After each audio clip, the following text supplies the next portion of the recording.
오늘 함께 큐티할 본문 창세기 32장 13절에서 20절까지의 말씀입니다.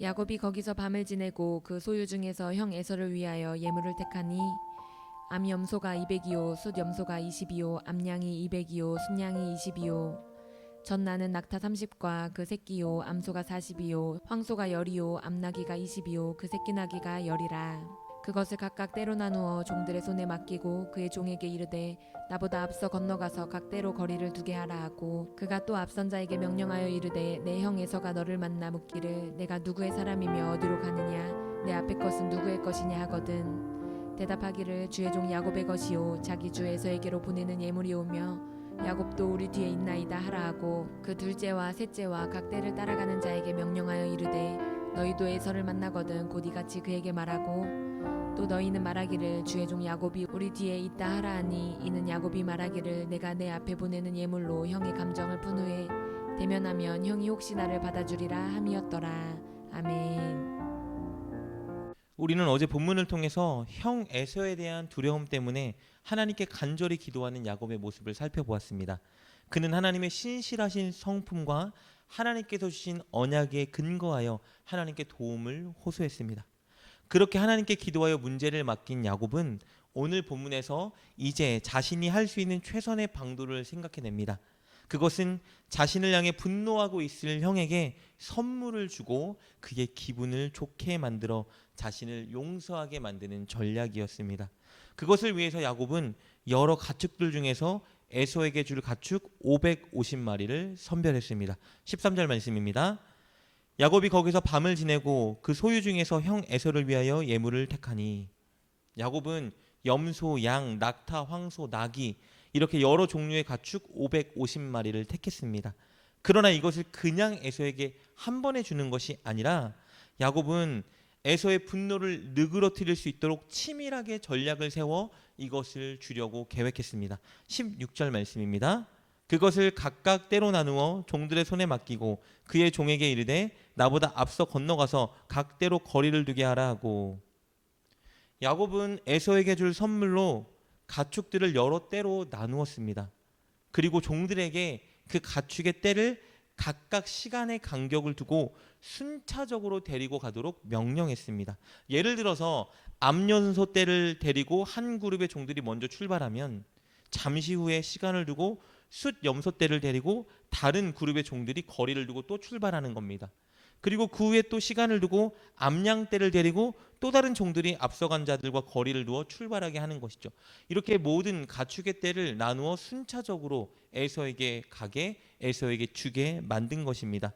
이렇게 된다면 에서가 먼저 암양을 받고 기뻐할 때 그 후에 또 순양을 받게 될 것이고, 또 얼마 지나지 않아 양을 또 받게 되고 그 후에 낙타를 받게 되고, 이렇게 순차적으로 선물을 계속 받게 되기 때문에 받는 사람 입장으로는 많은 선물을 받고 또 기분이 좋아질 수 있었을 것입니다. 즉 야곱은 선물의 누적 효과를 노린 것입니다.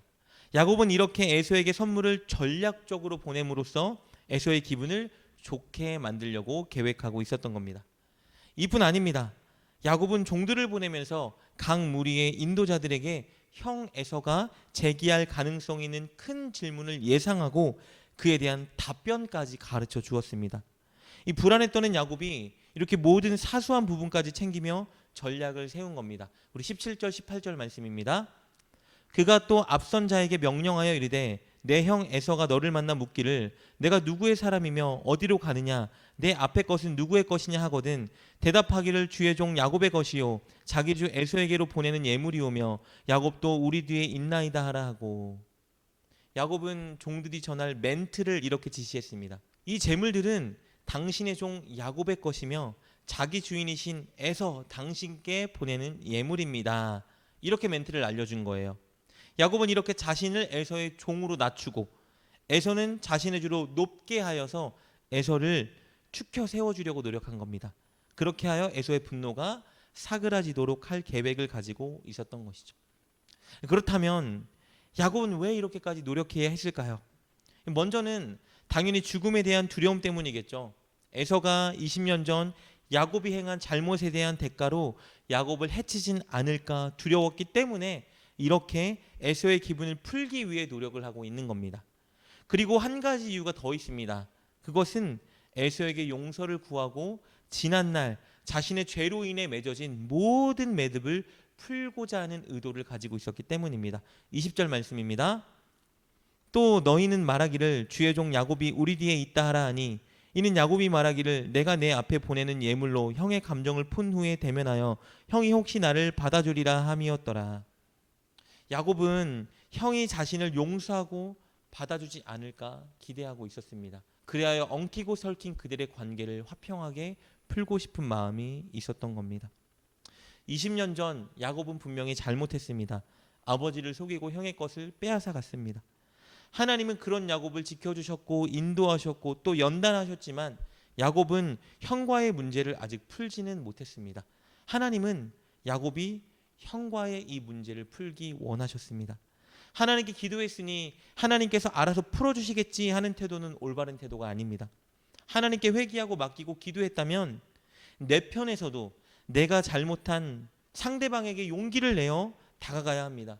나의 잘못을 인정하고 나로 인해 상처받은 상대방의 기분을 풀어주기 위해 최선의 노력을 다해야 하는 겁니다. 야곱처럼 말이죠.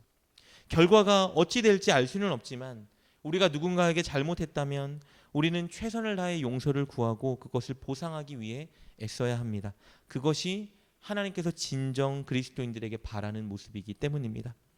사랑하는 여러분, 혹시 누군가의 마음을 아프게 하거나 기분을 상하게 하진 않으셨나요?